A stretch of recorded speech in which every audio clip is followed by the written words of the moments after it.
This episode is brought to you by the law offices of Rene A. Flores. Hashtag DWI expert. Man, dude, you came by to pick up that footage, and he was like, wow, it's good to see another human. Were you shelter in place? Yeah, we've been sheltering in place. I mean, we've gone to like Walmart and stuff like that, you know, but I think you're the first social visit since. I mean, we've had people like drive by the house and they'll park and then we'll stand like 10 feet away. What do you think about this COVID-19 thing, man? What are your thoughts on it? I think we've been doing a pretty damn good job in Texas of sticking with the program, and hopefully we're on the way out of this thing now and can get back to business as usual. I mean, we all know the effects and the response and, you know, the shutdowns and all that. But what are your thoughts about it, man? I mean, what do you thought? I mean, this has never happened in my entire life. I'm 53 years old, dude. This is the first time I've ever seen anything like this where, you know, I had seen some panic type events happen on social media. Like, for example, when they were saying that the clowns were kidnapping the kids in school. Oh, the clowns were kidnapping. Are you talking about that It promotion? There were people like dressed up as like a clown before the new It movie came out, and there was a big old scare around that. People were tripping. Well, I'm not sure. I don't think it was. I hadn't heard about anybody getting kidnapped from school though. Well, dude, let me tell you, around here in the valley, people went nuts. Really? They went nuts. I mean, the parents, they started pulling their kids out of the school. Gallatin County schools were a little lighter today as many parents decided to keep their kids out of school because of this Facebook threat. The toilet paper thing tripped me out because, you know, you get a respiratory virus and people panic by toilet paper. I could see if it was like a virus that gave you diarrhea, like choro or something like that, you know. But I heard that was one of the symptoms. I guess a lot of people heard that worldwide. Yeah, some of the they symptoms heard respiratory and assumed it had to do with your butt. So yeah. Well, the science. You know, going back to the panic thing, when I saw that all those people that panicked about that clown stuff, yeah, I was like, what? I mean, do people actually think clowns are going to go to the school and kidnap the kids? Yeah, you got to be careful what you say on the internet now, too, because next thing you know, it'll be like Rock and Roll James said. Clowns are coming for your kids. Yeah, well, I mean, because people only read the headline and understand half of it and don't dig into the details. That's what happens. The next panic was when Hurricane Harvey, I think, hit Houston, and one of the local news affiliates, they went to this website and it said that there was going to be gas shortages. So everybody started buying up all the gas. I think that's a logical leap, though. You know, Houston being a major oil and gas producer. Well, you would think that, and the town getting flooded like it did and stuff like that. But people, I guess, don't realize that gas does come from other places too. Yeah, and the thing is the Texas Railroad Commissioner, she had to say, she came out and said, no, that's not going to happen. Yeah.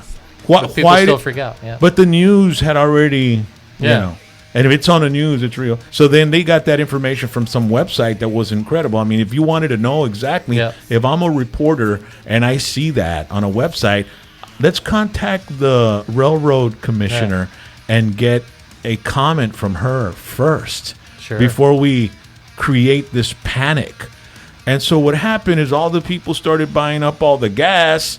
And, you know, there's routine and there's, you know, every store knows exactly pretty much how much gas they need at what certain date. Yeah, so it disrupts the supply chain. And the scheduling and all that. Yeah. So then... Which we saw the same thing with hand sanitizer and, you know, that kind of nonsense. So it's so easy to panic the people, dude. I tell you what I'm really surprised by is how... It's a good way to say this without throwing a bunch of people under the bus. Well, just throw them under the bus. I mean, so what the hell, in emergency management, they talk about continuity of operations and continuity of government, and that's like part of my day job and what I do besides playing guitar in a cool metal band. Yeah. So I get to talk with a lot of first responders, and I've learned a lot by sitting in a lot of meetings with emergency management officials at the state and the local level. I was really astonished that we did not have on the national level a more solid plan in place for something like this. And I tell you how I know that we didn't, because the CDC recommendations were continually evolving, which is expected, right? But if they had announced shelter in place and at the same time said, okay, we're going to shelter in place for 30 days, and then here's our plan on the back end, and they had announced those 3 phases that they just came out with like a week or 2 ago, if they had done that, right, and they said, now we reserve the right to bump the shelter in place further, but this is the battle plan, guys. We're going to all hunker down for 30 days. Don't worry about working. You know, if you can't, you know, we've got you covered, you know, checks in the mail, blah, blah, blah. But this is our phase 3 approach for restarting the economy. I guarantee you the stock market probably wouldn't have crashed. We wouldn't have had a lot of the uncertainty in our own personal lives and our hearts and our minds and all of that. The panic. And the panic. I think that would have... think about this. Let's flash forward a year, 2 years, 5 years from now. Okay? Now you've got a blueprint, right? There's one thing in emergency management they always do after a hurricane or anything else is they do a hot wash where they talk about, you know, the best practices, what worked, what didn't, what could we do better next time, right?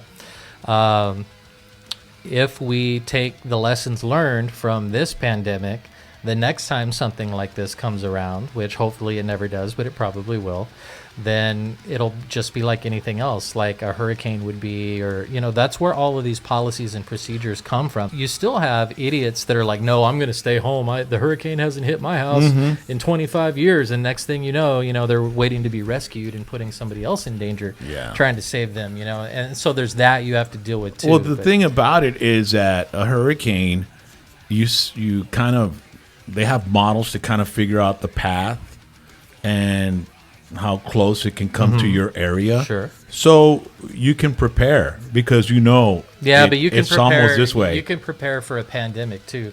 I mean, there's videos and TED Talks, and this isn't something that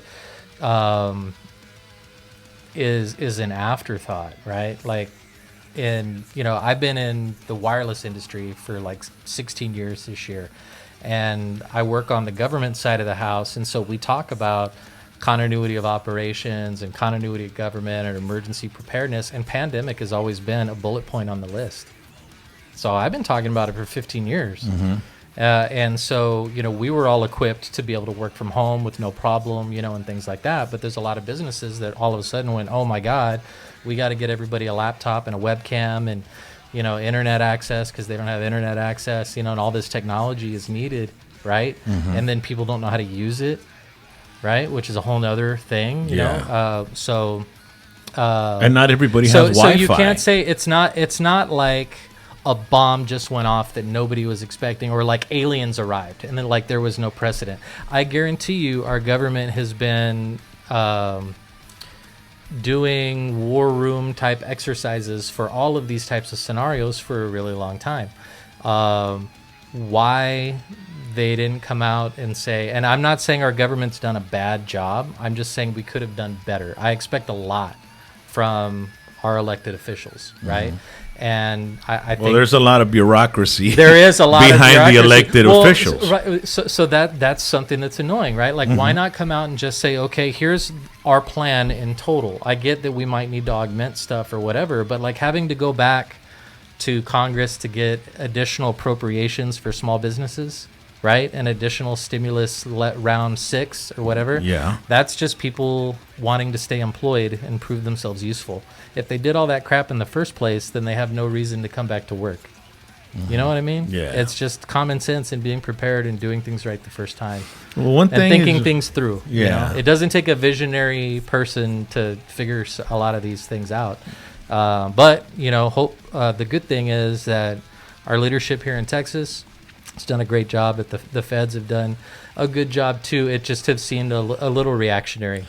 This episode was brought to you by The law offices of Rene A. Flores. Hashtag DWI expert.